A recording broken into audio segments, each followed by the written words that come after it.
I don't know where to post it, so I'll just drop the link here in on. How many pages is it?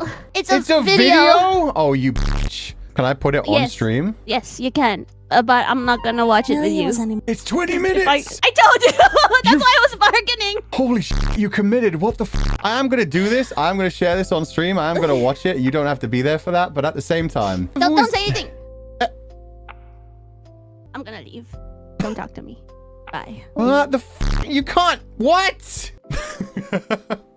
I guess we'll go over to the other room. I didn't expect to do a reaction to a thing like this today. I thought these kind of things would be tomorrow. Oh God, please don't make me cry.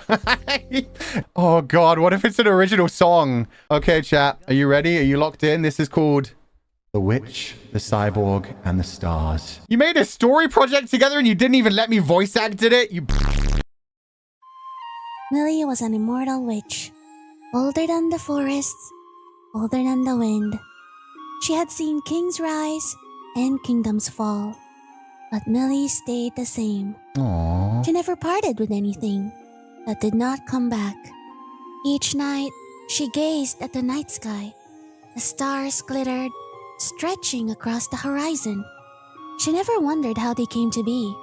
She just thought that it was beautiful. And that was enough. Driven by a fleeting boredom, Millie decided to chase after a rainbow. It stretched across the sky, bright and strange.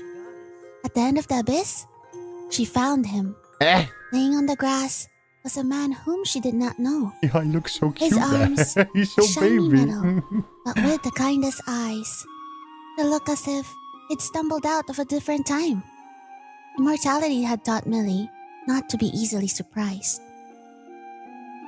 Fulgur, he said. Millie held his hand, cool and smooth, but warm somehow. They became friends. Aww. They cooked together and burned everything.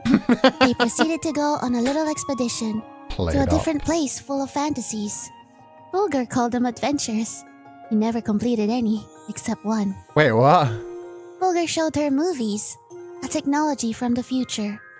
Stories on a softly glowing screen. Oh my God. Millie thought it was magic. They laughed, they cried, they analyzed. To her, every day felt new. To him, every day felt full. Damn straight. Their little world soon expanded. Soon, they made new friends too. Fulgur came home one day, Oh accompanied no! by a friendly dog. Then, a quiet little sheep. The seasons change, but they stayed together. Warm meals, shared stories, a gentle kind of forever. Oh A quiet, God. enduring happiness. Then one morning, Fulgur moved a little slower. No! His glow a little dimmer. I'm just tired, he said, with a small smile. Oh shit. Millie believed him. She didn't see anything more than the tiredness in his fading light. Oh. Worried gnawed at Millie. She saw her friend change every day. One day, she packed a bag. Her movements hurried, almost frantic. They are sages, she said. Old and wise, they might know what to do. Fulgur hesitated for a mere second or two. Then, he nodded. That sounds like an adventure. And he smiled, not with hope, but with a quiet ache of someone who already knew that this would be his last one. The dog joined them. The sheep did too. The road ahead was long, but they're not alone. They stood at the edge of a cliff. Wait! The sun dipped into the sea. A solar dragon flew overhead, Finana? its wings trailing light. A mermaid appeared as well. You pulled people her into hair this? shimmering like starlight. Fulgur found us when we were Beautiful. lost. The dragon stated. Sometimes, being there is all it takes to help someone find their way. They watched as the tides came in. Both offered a silent offering. A thank you carried by the wind. The sky was clear. The road was leading them onwards.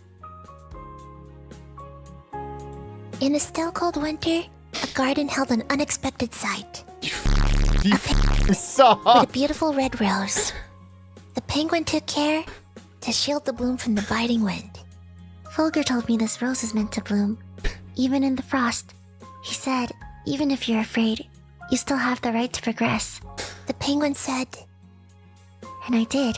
She carefully placed the rose between both wings of her hands.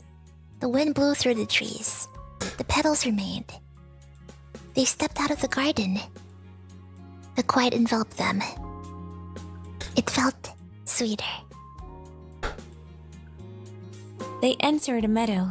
Flowers were in full bloom. A songbird sat on a branch, singing melodiously. A happy ghost danced close, bobbing her head to the beat. "We're friends now," said the ghost. Fulgur said that music is best when it is shared. Once upon a time, I was a lonely bird, singing to the skies. Now we make songs together. The ghost spun in the air. In the peaceful woods, the songbird gave just one note, a beautiful tone that reaches the whole forest. They listened and continued their journey. In the meadow, they spend the night. Campfire How the side in front you of the hide stars. this? 3 travelers sat close. A demon, a sorcerer, and a mafia. The flames danced, casting shadows on their faces. The demon stared into the fire. A thoughtful look crossed his face. He shifted slightly. You know, He began, his voice low. I used to think the world was just one thing. He paused, poking at the embers with a stick. Cruel, unforgiving. He looked up, meeting the other's eyes. Fulgur, he said something different. He said the world could be kind again.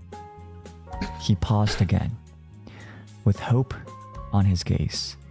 It could be changed. He truly believes that. And so did I. The fire crackled, and the stars shone above. As they continued their journey, Fulgur grew quieter. Millie filled the silence with stories, tales he used to laugh at. Now, he only just smiled. She clung to the hope that she was just tired and hurried their steps a little faster. They arrived at a school, a place of light and shadow, where day met night. The sun and the moon were woven into its very walls.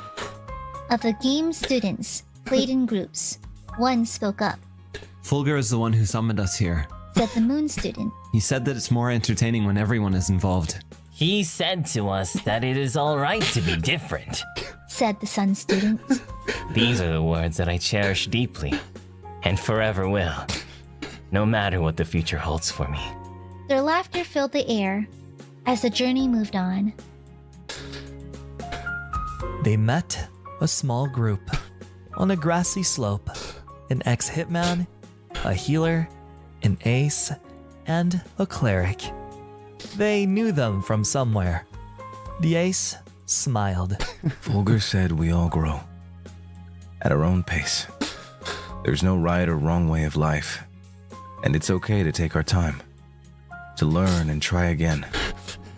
We're not racing anyone else, and that's okay. More than okay. They listened to the ace and took those words to heart. Then they parted ways with a lesson learned.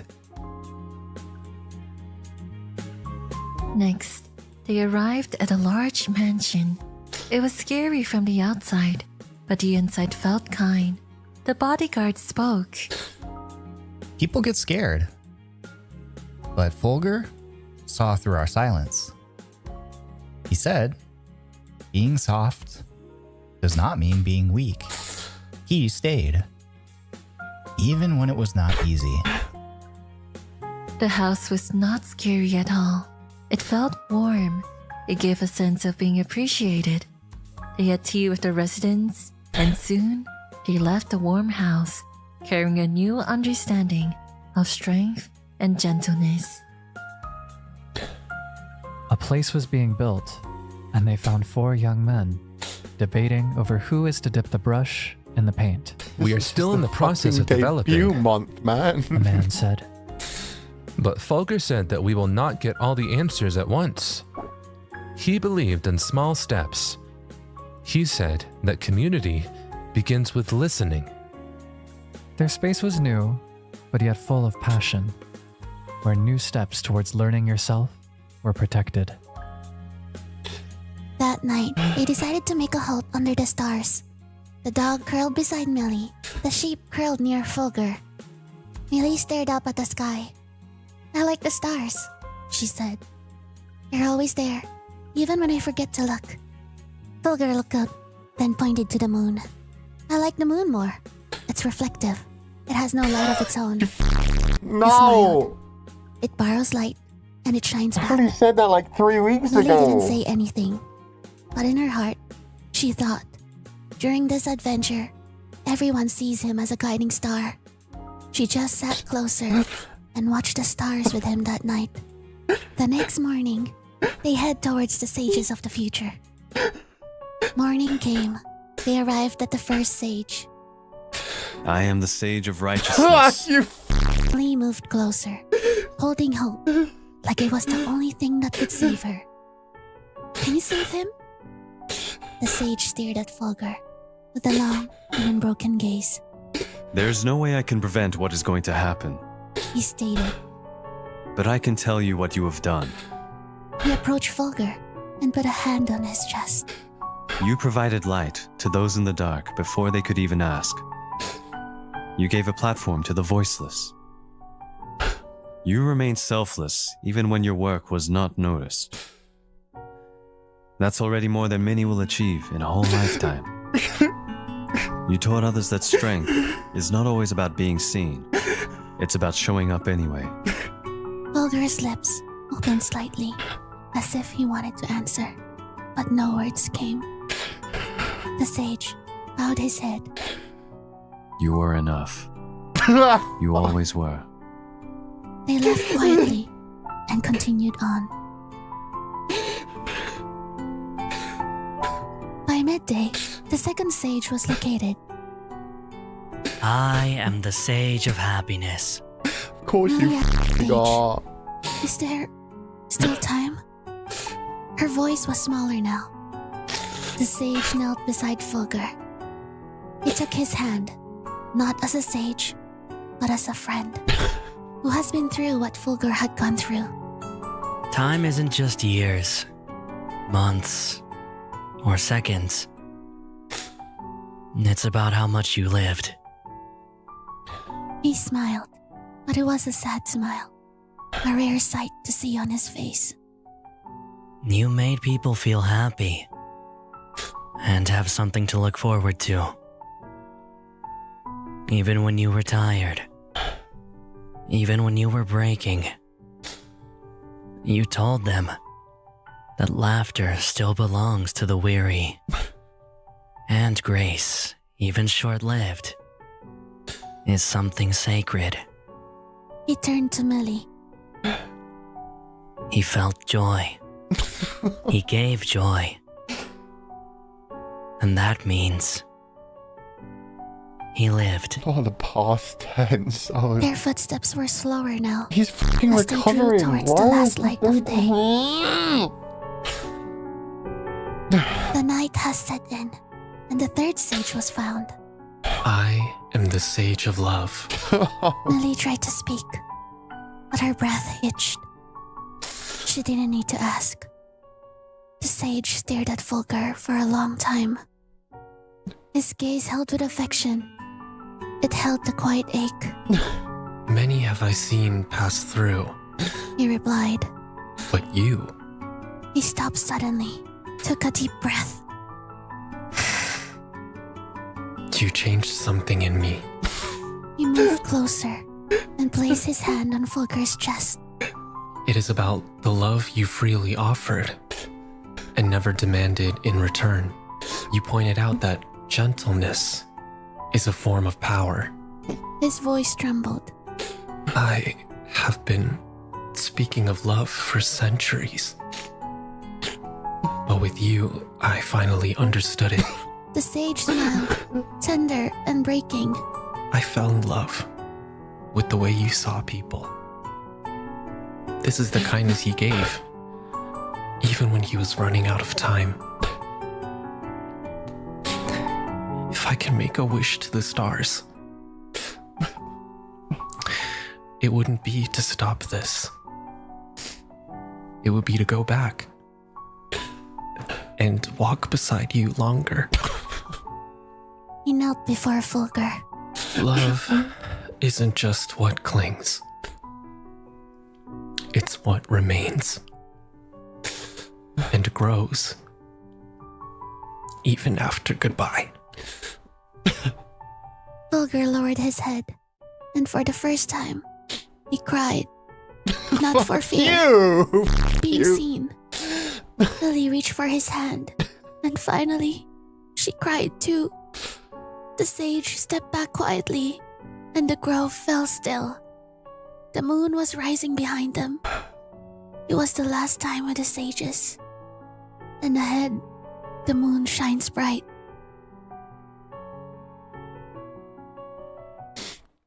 The wind picked up. The road ended. Fulgur sat down slowly. He looked tired, but at peace.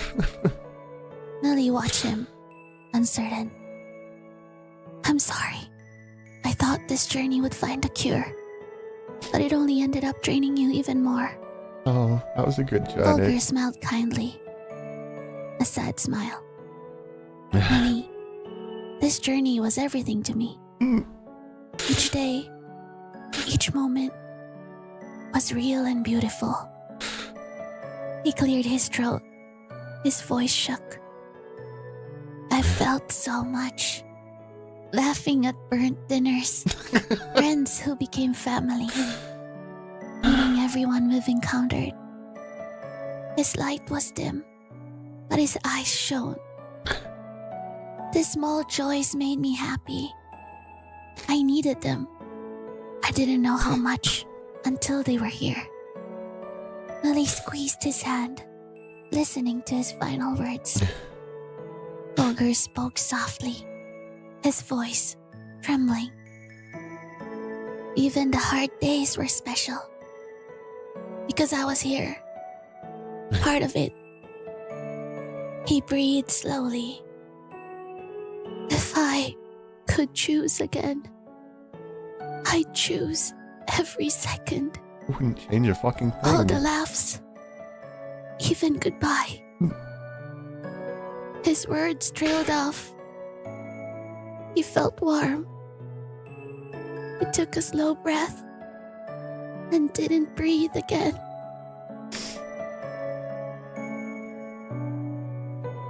A soft glow rose from his chest. It a soft orb. It lifted gently, rising higher and higher, up past the trees, beyond the clouds, until the sky held its breath. Then, a star of light shone in midst of dark clouds. Not just a star, but a memory made visible. Bright, steady, and unmistakably him. He had once fallen from the sky, a person from the abyss, and now he had to return to it as something that would never fade away. He wasn't just remembered, he was part of the sky now, the brightest star, a guide, a light. On the grassy hill, Millie sat silently. The dog rested against her side. The sheep rested quietly close. She didn't speak. She didn't need to. She just stared at the sky to address the star and felt its gentle warmth. He was gone, but his story wasn't. Yet existed a memory in every soul that he encountered. Every quiet kindness shared, every moment he left behind. And above them, bright and steady, the stars shimmered again. A quiet reminder that he had never truly left.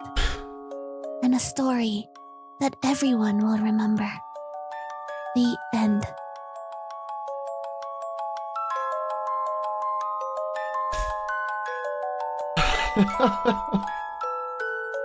Well, okay. She managed to one-up me on story. How the f did they They all came together on that. Are you f***ing kidding me? The fact that you got so many people involved in it and nobody told me a thing. People that really shouldn't have done it. Like f***ing Albert, who's recovering from surgery. Skulls, who's recovering her voice and has been in Japan and super busy this whole time. What the f***? And just the message of it was so beautiful. It wove in like so many of the things that I've been saying, like even recently. The whole like moon thing and the fact that I turn into a star at the end. That was absolutely beautiful. And that was one of the best projects I've ever seen. I didn't expect I'd get anything like that. I don't really know where to go from there. I'm very good at telling other people to feel their feelings and to talk things through. And that just absolutely destroyed me. After making all of us cry, I know. She managed to bring together everyone in the branch for that and make a beautiful story out of nothing. And it was so fucking beautiful. And the message is so sweet. And it's something that a lot of people had been trying to tell me for a long time that I always ignored or just pushed to the side or just thought that it wasn't true, that I didn't have any kind of impact.